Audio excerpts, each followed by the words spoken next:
Bismillahirrahmanirrahim. Assalamualaikum warahmatullahi wabarakatuh. Apa kabar anak-anakku sekalian? Mudah-mudahan semuanya dalam keadaan sehat walafiat.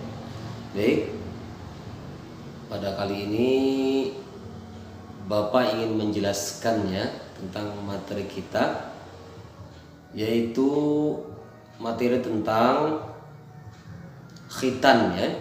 Khitan. Baik, untuk itu sebelum Bapak menjelaskan lebih jauh, marilah sama-sama kita berdoa dulu, ya. Silakan angkat tangannya masing-masing. Bismillahirrahmanirrahim.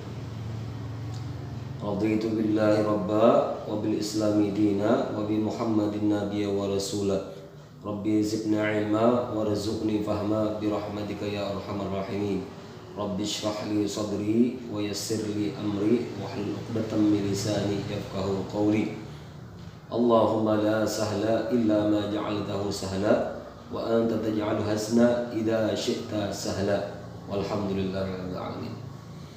Baik, anak-anakku sekalian, mari perhatikan dan dijaga, ya, penjelasan Bapak tentang materi kita, yaitu tentang khitan, ya. Baik, bismillahirrahmanirrahim. Khitan, ya. Khitan. Nah, sebelum Bapak jelaskan, mungkin anak-anakku sekalian ada yang sudah mengetahui apa itu khitan, ya. Ya, khitan itu berarti, ya, kalau bahasa kita biasanya disunat, ya, disunat, ya. Baik, lanjut saja, ya. Jadi khitan itu mulai disyariatkan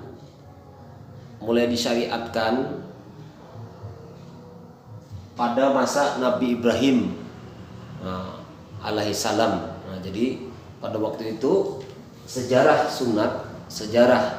khitan atau disunat itu adalah semenjak zaman Nabi Ibrahim alaihissalam, dan ketika itu Nabi Ibrahim berumur 80 tahun, ya, 80 tahun, dengan menggunakan kampak. Jadi dengan menggunakan kampak, ya. Nah, beda dengan sekarang ini. Sekarang ini banyak orang-orang yang disunat atau anak-anak yang disunat itu menggunakan gunting, ya, menggunakan gunting, enak, dibius lagi, dan ada juga yang memakai laser, ya. Tentunya tidak sesakit waktu zaman Nabi Ibrahim alaihissalam, ya. Kemudian khitan menurut bahasa adalah memotong, ya. Jadi khitan menurut bahasa, secara bahasa khitan itu kan bahasa Arab, ya, artinya apa? Memotong, ya. Kemudian menurut istilah ini adalah penjelasan yang lebih terperinci, lebih jelas. Khitan menurut istilah adalah membuka atau memotong kulit kuluf yang menutupi ujung kemaluan laki-laki dengan tujuan agar bersih dari kotoran dan najis. Nah, jadi menurut istilah adalah membuka atau memotong kulit kuluf itu yang di ujung kemaluan laki-laki itu. Biasanya kalau mau biasa dia di kepalanya itu. Nah, di kepalanya yang menutupi ujung kemaluan, ya kan? Ujung kemaluan laki-laki dengan tujuan agar bersih dari kotoran dan najis. Nah, jadi sangat banyak, ya, sangat banyak hikmahnya, ya, sangat banyak hikmahnya. Untuk apa di khitan itu? Nah, salah satunya adalah untuk apa? Untuk terhindar dari najis. Karena kalau tidak dipotong, kalau tidak dibuang kulit kulufnya itu, maka sisa-sisa najis akan berdiam di situ, akan menumpuk di kulit kulub itu, di atas ujung kemaluan laki-laki ya, sehingga bagi laki-laki itu diwajibkan untuk khitan atau sunat ya. Kemudian hukum khitan. Nah, hukum khitan bagi laki-laki adalah wajib. Nah, hukum khitan bagi laki-laki adalah wajib. Nah, jadi sementara untuk perempuan itu adalah sunnah ya. Jadi bagi laki-laki itu wajib. Nah, kenapa jadi wajib? Karena kalau tidak dihitan ya, kalau tidak dihitan bagi laki-laki itu, maka sisa kotoran, sisa bekas kencing itu masih menempel ya di ujung kepala kemaluan laki-laki, makanya diwajibkan ya, diwajibkan. Nah, usia pelaksanaan khitan ya, pelaksanaan khitan itu terbagi menjadi dua. Nah, usia biasanya yang sering kita temui di masyarakat itu, usia pelaksanaan khitan itu menjadi dua. Jadi waktu mustahab itu adalah waktu sebelum balik dan waktu wajib. Nah, waktu wajib adalah saat balik. Nah, jadi biasanya waktu mustahab ini adalah waktu sebelum balik. Biasanya waktu umur masih 7 tahun sampai 10 tahun. Nah, itu sangat dianjurkan. Boleh juga umur di bawahnya 7 tahun atau 10 tahun, biasanya umur 2 tahun, 3 tahun, 4 tahun, 5 tahun dan seterusnya. Tapi yang sangat dianjurkan, yang sangat baik itu adalah umur 7 tahun sampai 10 tahun ya. Itu waktu sebelum balik atau waktu mustahab. Kemudian waktu yang sesudah balik, waktu wajib saat balik. Nah, jadi waktu wajib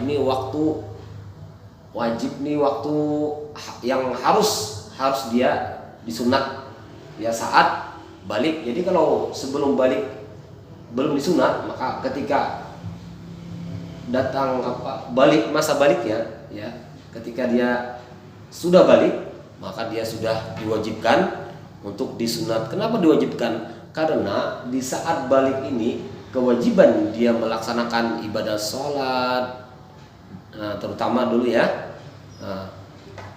ibadah sholat kan wajib. Nah, otomatis dia juga wajib untuk dikhitan atau disunat. Karena sholat itu kalau tidak bersih ya, tidak bersih dari najis atau kotoran, maka sholatnya tidak sah. Makanya kenapa diwajibkan berkhitan? Karena itu ketika kita mau sholat itu harus bersih dari kotoran dan najis. Karena apabila tidak dikhitan dan dia masak dan dia tiba saat balik, maka kotoran itu akan menempel di ujung kemaluannya, maka diwajibkanlah untuk berkhitan ya. Jadi Bapak ulang kembali, usia pelaksanaan khitan itu ada dua ya. Jadi waktu mustahab atau sebelum balik, dan waktu wajib saat dia balik. Nah, kemudian untuk perempuan biasanya dikhitan ya, walaupun sunnah, bagi perempuan dikhitan itu biasanya umur apa? Umur masih bayi biasanya dia. Nah, umpamanya kebanyakan yang Bapak cermati di masyarakat itu adalah kalau untuk perempuan kebanyakannya dia umur seminggu setelah melahirkan ya. Artinya tidak sama seperti laki-laki. Kalau laki-laki kan yang lebih dianjurkan tadi adalah 7 tahun sampai 10 tahun. Nah, sedangkan untuk perempuan itu saat dia masih bayi ya. Baik. Kemudian hikmah khitan. Nah, hikmah khitan antara lain adalah sebagai bukti ketaatan terhadap Allah Subhanahu wa taala. Kemudian sebagai ciri pengikut Nabi Ibrahim, Nabi Muhammad sallallahu alaihi wasallam, dan pelestari maaf ya. Ini pelestari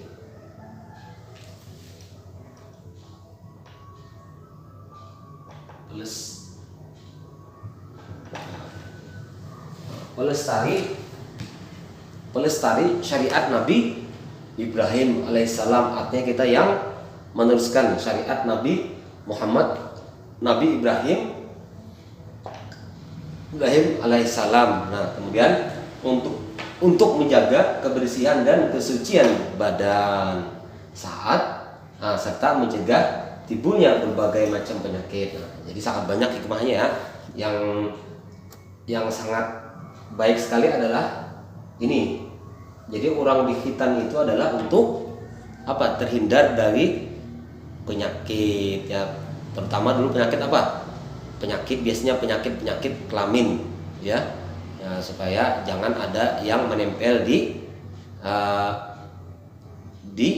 kemaluan laki-laki terutama ya. Jadi makanya disunat itu untuk mempermudah membersihkannya ya. Demikian mungkin penjelasan Bapak ya.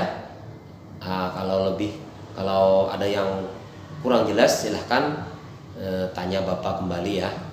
Di Japri boleh ya. Demikian mungkin yang bisa Bapak sampaikan.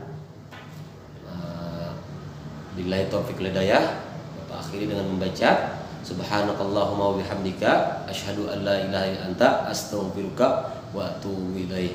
Assalamualaikum warahmatullahi wabarakatuh.